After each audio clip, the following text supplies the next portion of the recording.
Le numéro 2 de Poutine, Dmitri Medvedev, a déclaré, je cite, « À tous ceux qui attendent une rétribution, vous n'avez pas à vous inquiéter. C'est une qualité normale chez une personne. La rétribution est inévitable. » Maintenant que nous avons assisté à plusieurs attaques contre la Russie, sur le territoire russe, la dernière en date étant la Crimée, les attaques contre les aérodromes ont été les plus spectaculaires et les plus controversées. Parlez de ce que pourrait être la réponse et de ce que vous considérez comme la signification de tout cela, alors que nous entrons peut-être dans une phase dangereuse de ce conflit.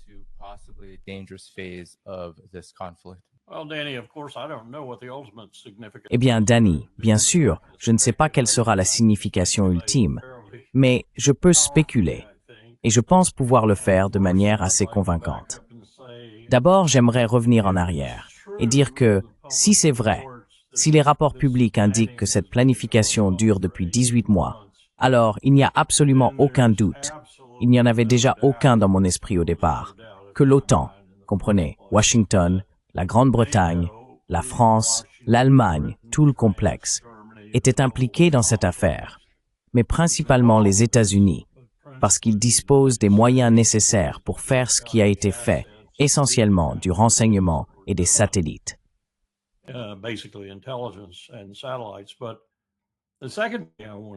Mais la deuxième chose que je voulais dire à ce sujet, et je l'ai mentionné hier dans un autre podcast, c'est qu'il faut juste imaginer un instant que quelqu'un proche des États-Unis, ou peut-être dans un sous-marin ou quelque chose comme ça, près des États-Unis, a lancé une attaque qui a frappé Barksdale en Louisiane, ou Minot, et a fait exploser des B-52, ou a touché la base aérienne de Whiteman dans le Missouri, et a fait exploser des B-2. Imaginez ce que nous ferions si cela arrivait. Car au moins, certains d'entre nous sont encore imprégnés de ce que j'appelle la doctrine de la guerre froide, où nous ne faisions jamais ce genre de choses.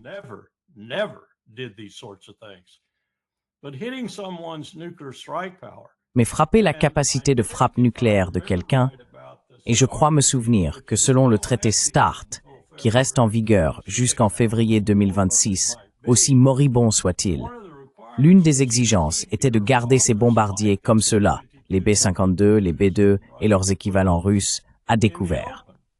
C'était donc quelque chose de connu, et c'était ainsi pour une raison, non pas pour que quelqu'un puisse les attaquer, bien au contraire. Et pourtant, nous l'avons fait, et nous préparions cela depuis 18 mois, si l'on en croit les informations publiques. À mes yeux, c'est une erreur stratégique stupéfiante, et Poutine serait absolument justifié. J'espère qu'il ne le fera pas. J'espère qu'il sera plus prudent que cela, de riposter par une attaque absolument retentissante qui pourrait même inclure une arme nucléaire. Je ne pense pas que cela arrivera. J'espère et je prie pour que ça n'arrive pas. C'est à quel point c'était stupide. Et je vais observer la suite des événements avec une certaine appréhension. C'est indéniable.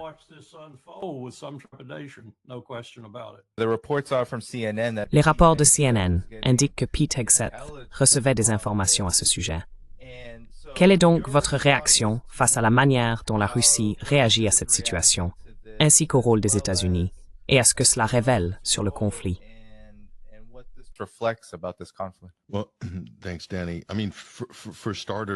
Eh bien, merci Danny. Pour commencer, je m'attends à ce que la réponse de la Russie soit très mesurée et réciproque d'une certaine manière, en fonction des dommages qu'elle a subis et de ce qu'elle va infliger à l'Ukraine. La Russie sait très bien que la stratégie de l'Occident repose essentiellement sur une stratégie de déclenchement de l'article 5 de l'OTAN. Ils vont donc évidemment faire très attention à ne pas surréagir, car ils savent que ça fait partie de la stratégie occidentale. Mais à un certain moment, la Russie pourrait se réserver le droit, pas maintenant, mais plus tard, de mettre cette stratégie à l'épreuve, car on entre maintenant dans un territoire très délicat. Et si vous vous souvenez, il y a seulement 12 mois, à peu près à la même période, cette semaine, en mai 2023, l'Ukraine a lancé des attaques contre le système russe d'alerte précoce nucléaire à longue portée à Orsk, juste à la frontière ouest du Kazakhstan, dans cette région, à environ 1500 km, je crois, de l'Ukraine.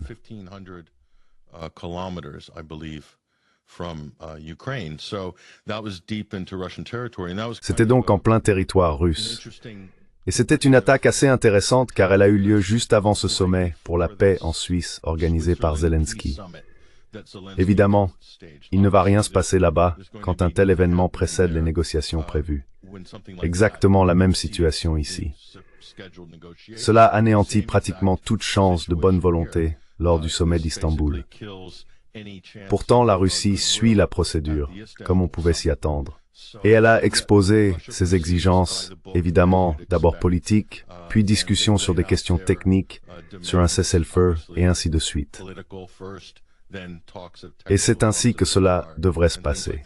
C'est ce qui manque, je pense, dans le dialogue américain. Il n'y a aucune volonté de la part des États-Unis d'aborder les préoccupations politiques fondamentales.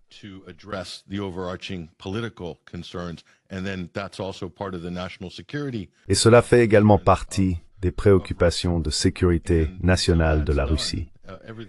Et tant que cela ne sera pas réglé, tout le reste est secondaire.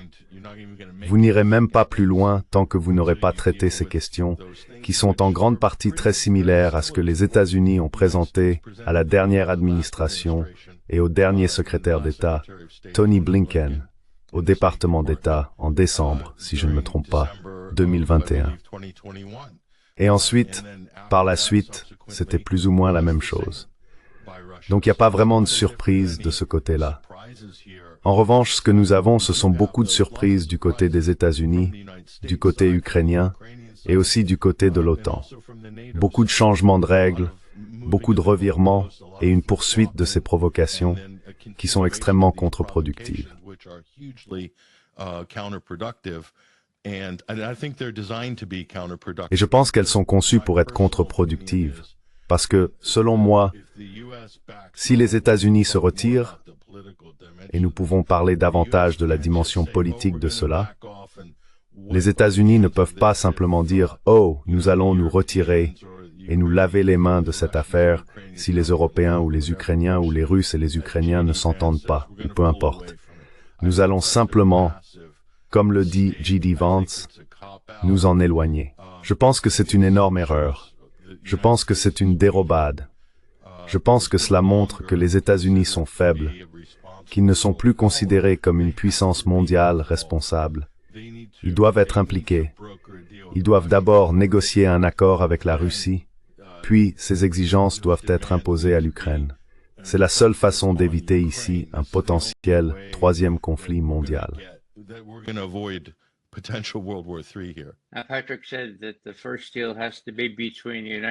Patrick a dit que le premier accord doit être conclu entre les États-Unis et la Russie.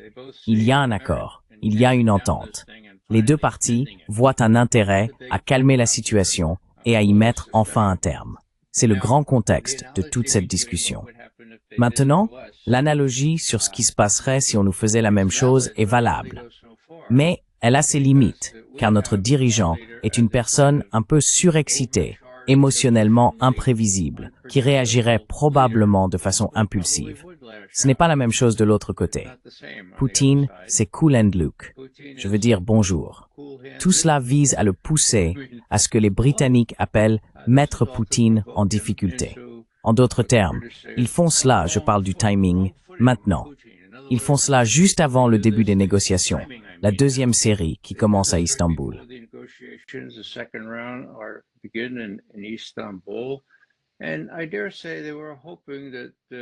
Et j'ose dire qu'ils espéraient que Poutine serait submergé par l'émotion, comme les gens en Occident, et qu'il dirait « Eh bien, je ne veux pas de négociation, c'est fini, nous allons envoyer la logistique ».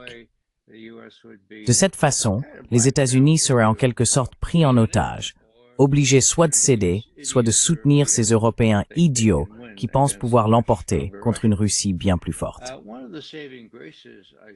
L'un des aspects rassurants que j'ai constaté ici, c'est qu'il y a des négociations, c'est important, et qu'il existe des contacts de haut niveau entre responsables américains et russes.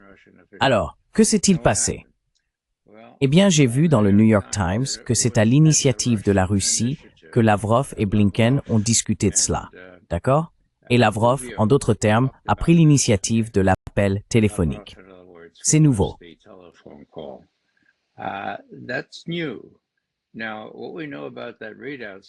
Ce que nous savons de ce compte-rendu, d'après ce que je peux voir, c'est que Rubio était déjà au courant du sabotage de ces deux ponts. Et il a dit, vous savez toutes mes condoléances, pour ainsi dire. Je ne pense pas que ce soit vraiment approprié. On exprime sa sympathie dans ce genre de situation. Je n'ai pas encore vérifié le timing. Si Rubio était déjà informé de ces frappes de drones en profondeur sur le territoire russe. Peut-être qu'il l'était, mais je ne pense pas qu'il était prêt à réagir à cela. Le compte-rendu, tel que nous l'avons, n'indique pas qu'il ait dit quoi que ce soit à ce sujet. Je suis donc certain que Lavrov l'a mis au courant. Mais l'idée, c'est que Rubio et Lavrov étaient en discussion, que, comme je l'ai suggéré dans un tweet, en réalité, Trump et Poutine devaient se parler avant que Poutine ne commence à devenir trop émotif.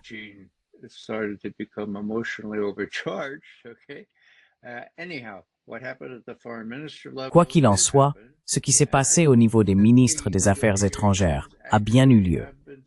Et je pense que les négociations ont en réalité été couronnées de succès, au point qu'elles ont commencé par de petits pas. 6000 cadavres ukrainiens congelés ont été sortis des congélateurs et rendus à l'Ukraine pour qu'ils puissent être enterrés décemment. Cela peut ne pas sembler grand-chose pour nous, mais je pense que cela signifie beaucoup pour les Ukrainiens.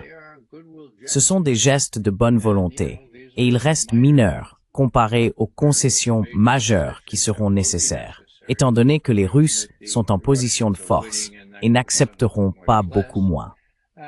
Compte tenu des négociations en cours, du niveau élevé des contacts, je trouve un certain réconfort dans l'idée que même s'il y a des têtes brûlées qui veulent que la situation dégénère, Kulhand Luke à Moscou va empêcher cela en refusant de se laisser provoquer.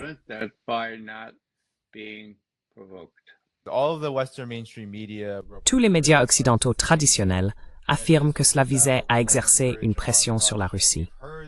Nous avons entendu cela à maintes reprises. Ces attaques terroristes, qu'il s'agisse de la Crimée ou de ces attaques de drones, auraient pour but de pousser la Russie à la table des négociations et, en fin de compte, à capituler. Mais en quoi cela pourrait-il se retourner contre l'Ukraine?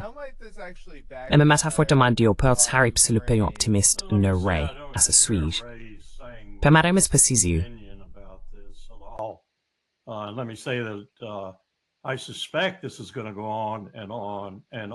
Je soupçonne que cela va continuer encore et encore.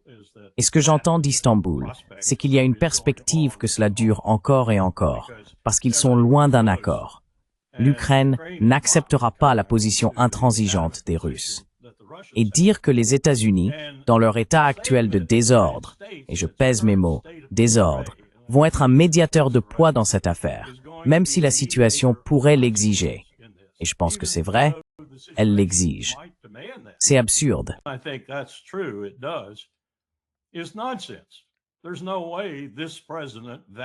Il n'y a aucune chance que ce président, oscillant d'un extrême à l'autre, avec un cabinet qui manifestement ne sait pas où il va d'un jour à l'autre, avec une communauté du renseignement qui apparemment ne répond même pas à ses souhaits, et une communauté du renseignement qui, semble-t-il, ne parle à personne d'autre qu'à J.D. Vance. Et on peut se demander si J.D. Vance est vraiment le bon intermédiaire pour informer Trump, ou même si Trump lui permet de lui donner une image récente et correcte de ce qui se passe dans divers endroits, y compris Gaza et le Moyen-Orient en général, ainsi qu'en Russie et en Ukraine. Donc je ne suis pas du tout satisfait ni optimiste quant à cette situation.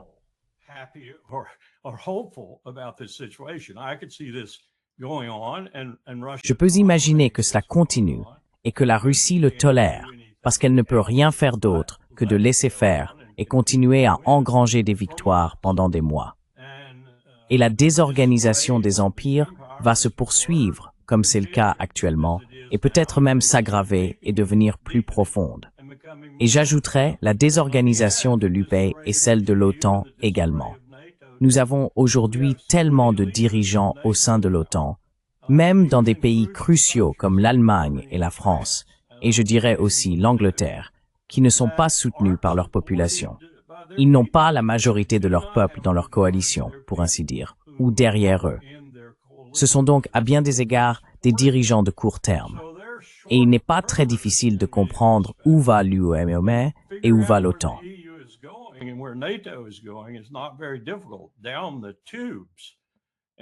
À la dérive. Et si je devais dire, en tant que professionnel militaire, quels étaient les véritables objectifs de Poutine, disons il y a 15 ans, 12 ans, 10 ans, je les classerais en 3 catégories. Premièrement, détruire le lien transatlantique. Deuxièmement, se débarrasser de l'OTAN. Et troisièmement, maintenir sa domination énergétique relativement solide sur l'Europe de l'Ouest. Peut-être que le troisième objectif est inatteignable, mais il pourrait néanmoins découler des 2 premiers. Il suit cette liste à la lettre, et il réussit, mais il ne réussit pas tant grâce à ses compétences stratégiques qu'à cause de notre manque de compétences. Et c'est à cause de nos erreurs qu'il gagne. Et c'est cela qui m'inquiète, la vision d'ensemble de ce qui se passe en ce moment.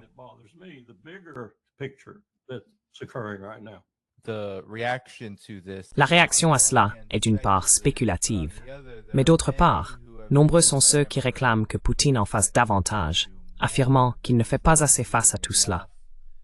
J'aimerais connaître votre avis, compte tenu de ce que vous avez entendu de la part de Ray et du colonel Wilkerson ici.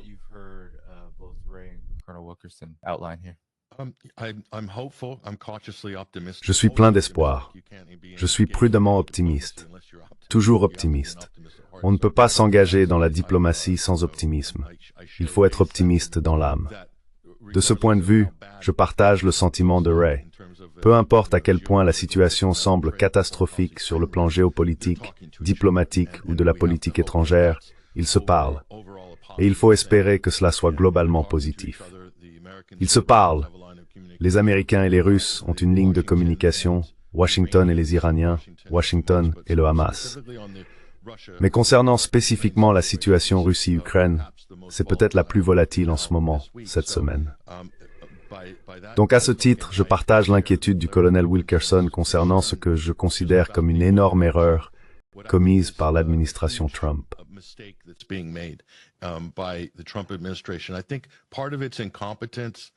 Je pense qu'en partie, c'est de l'incompétence, mais c'est surtout un manque de compréhension et un manque d'appréciation, parce d'accord, je vais être généreux, Donald Trump a les bonnes idées, il a de bonnes intentions, il veut la paix, mais je ne crois pas qu'il ait l'équipe nécessaire pour réussir ce genre d'exercice d'équilibriste, gérer plusieurs dossiers à la fois, avec 3 grands foyers géopolitiques majeurs.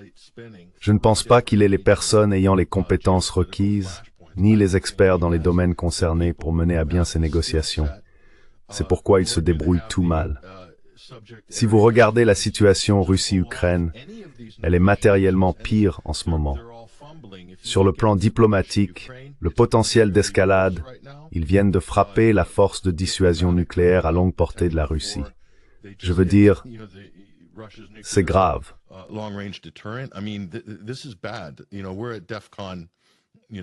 Nous sommes au DEFCON, nous montons dans l'échelle vers DEFCON 1, et à Gaza, la situation s'est matériellement aggravée depuis l'arrivée de Trump au pouvoir. Et puis l'Iran, nous avons des menaces d'attaquer l'Iran de manière préventive qui continuent de gagner du terrain en Israël et à Washington. Donc ce n'est pas bon. Ils sont potentiellement en train de rater les 3 principales négociations. Je ne peux pas imaginer un plus grand désastre. Et ce n'est pas comme s'il n'y avait pas de personnes compétentes et qualifiées disponibles à Washington pour conseiller, y compris parmi les membres de ce panel, le colonel Wilkerson et Ray McGovern, qui sont des experts dans ces domaines. Ils ne sont que 2 parmi beaucoup d'autres qui pourraient remplir ce rôle, et ils ne le font pas. Au lieu de cela, il a réduit son équipe. Il n'a pas la bonne composition. Il envoie un émissaire privé, ce que je trouve totalement non professionnel et irréaliste. Pensez que Steve Witkoff lui-même va obtenir des résultats.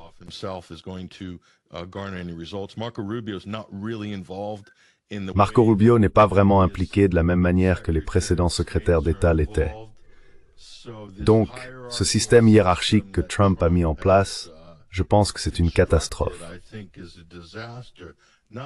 En plus de cela, je pense que la rhétorique du type « ce n'est pas ma guerre, c'est la guerre de Biden » fonctionne politiquement pendant un certain temps. Mais on ne peut pas simplement faire semblant d'être détaché tout en disant en même temps « cela ne serait jamais arrivé si j'avais été président ». Et puis, cette semaine dire « je n'étais pas au courant, je n'ai pas su pour la tentative d'assassinat contre Vladimir Poutine, et je n'ai pas su pour cette attaque de drone. » On ne peut pas, c'est bien arrivé sous votre mandat, Donald Trump.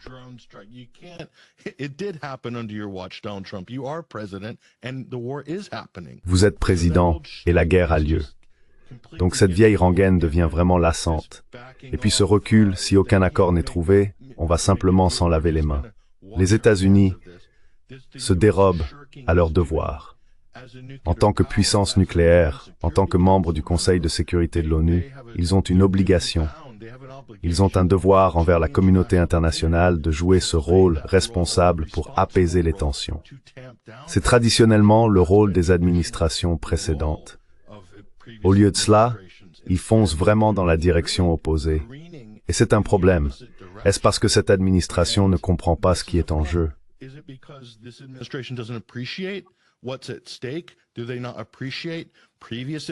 N'apprécie-t-il pas les administrations précédentes et les types de personnes qui ont occupé ces rôles auparavant, ainsi que ce que l'on pourrait apprendre d'eux?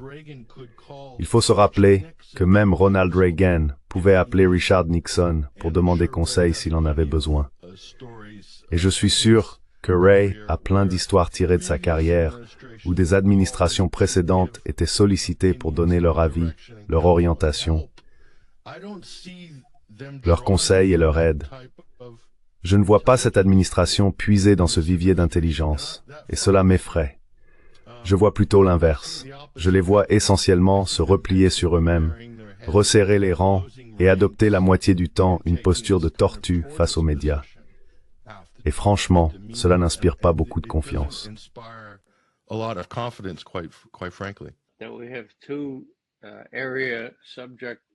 Nous avons ici, avec toi et moi, Danny, deux experts de la région et diplomates sur ce programme. Ce sont le genre de personnes qui devraient être disponibles pour donner des conseils et des avis. Nous faisons de notre mieux en discutant avec des gens comme toi, Danny, mais nous n'avançons pas beaucoup, du moins pas encore. Il est indéniable qu'il y a du chaos, que Trump est imprévisible et qu'il a les yeux plus gros que le ventre. C'est le Dr. Jekyll et Mr. Hyde, pour l'amour de Dieu. Ce qui se passe à Gaza est inadmissible. Le fait que nous continuions à soutenir, à permettre un génocide. Alors essayons, si possible au moins intellectuellement, de mettre Gaza, la Chine et le reste du Moyen-Orient de côté et de dire d'accord et l'Ukraine.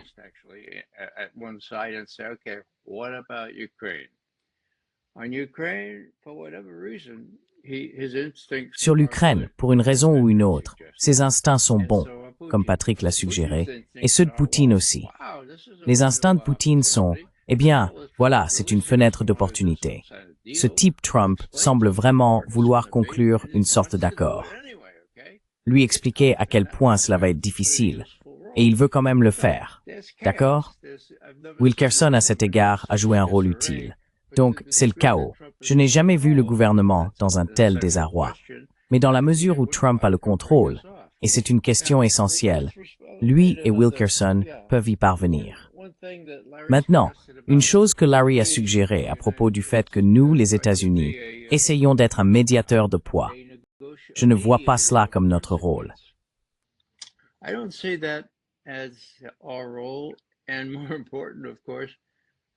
Et plus important encore, bien sûr, je ne pense pas que Trump considère cela comme notre rôle. Son rôle était de réunir les Russes et les Ukrainiens.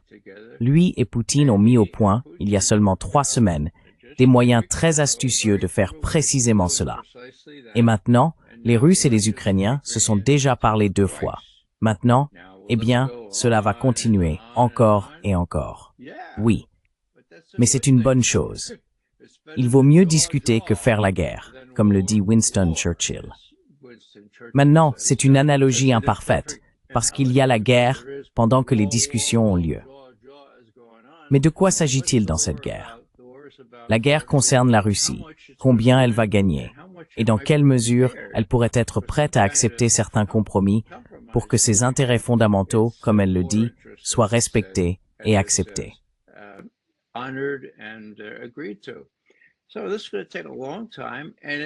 Donc, cela va prendre beaucoup de temps, et il se peut même que ces négociations n'aboutissent jamais. Mais en attendant, la Russie s'empare de la plus grande partie de l'Ukraine qu'elle estime nécessaire pour disposer de cette zone tampon, ainsi que l'appelle Poutine, afin qu'au final, les Ukrainiens, ce qu'il restera d'Ukraine, ne puissent plus nuire à la Russie. Mais avec ces drones et autres technologies, il faudra un régime d'inspection, ou un traité, ou quoi que ce soit, extrêmement habile. Mais, pour conclure, nous avions l'habitude d'utiliser cette expression. L'accord est capable de. D'accord? Donc vous n'êtes pas capable de parvenir à un accord. C'est ce que les Russes disaient des États-Unis, et c'est ce que les États-Unis disaient des Russes. D'accord?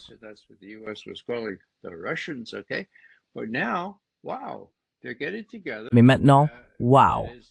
Ils se rapprochent, c'est-à-dire les Ukrainiens et les Russes se rapprochent. Et les Ukrainiens semblent tout à coup, et les Russes sont prêts à faire des concessions.